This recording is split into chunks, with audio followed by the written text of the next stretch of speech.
Convicted crime boss Michael Miskey is dead.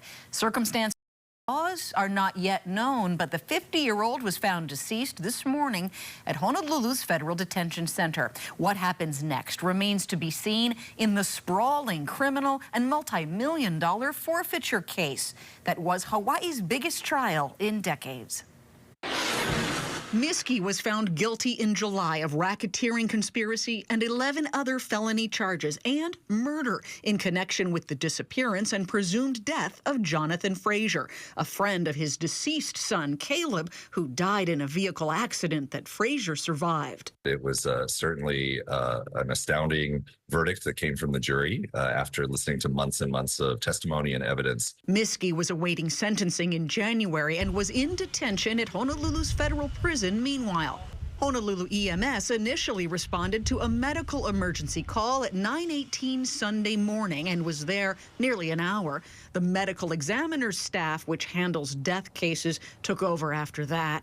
From the time of the original charges in 2019, Miskey faced assurance of dying in prison if convicted.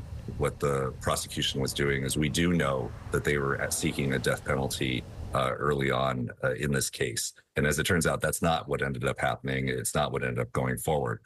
However, when the jury found Michael Miskey guilty of all these different offenses, including murder and racketeering and conspiracy, it did require a life sentence. So what happens next? A spokesperson for the federal court in Honolulu said it has not been determined how Miskey's death impacts other aspects of his case, such as more than $20 million in property and asset forfeitures, and for related party sentencing for a long list of co-defendants who mostly took plea deals or were separately convicted and are awaiting rulings on their own fate. I think they're all going to be looking at the agreements that they made with the prosecution, if they did make some sort of agreement. So if there was some sort of sentencing guideline that was going to be reduced because of their cooperation with the prosecution, that might need to be reevaluated. Among the former co-defendants, Miskey's daughter-in-law, Delio Fabro Miskey, who had been Caleb Miskey's wife and mother of their only child. She was also involved in various roles at Michael Miskey's businesses that were targeted for seizure.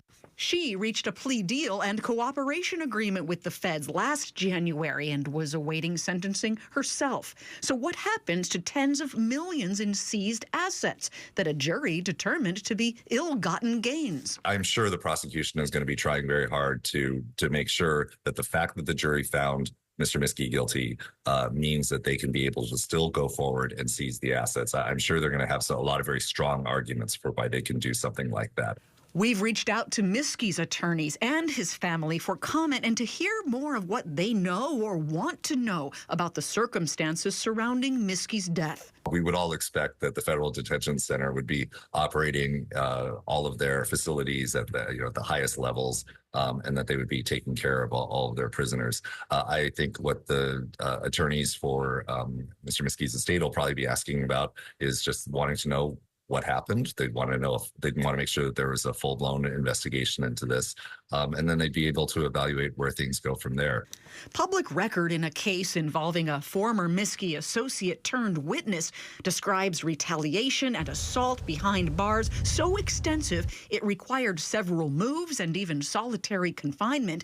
It's not known if Miskey was a victim or a suspected aggressor at the Honolulu facility. Without question, prison is not a good place for people who've been involved in a lot of different criminal activities because they were part of a network outside. Once they're inside, that's a whole different ballgame. And there may be a lot of factors that I think the people in the facility have to really watch out for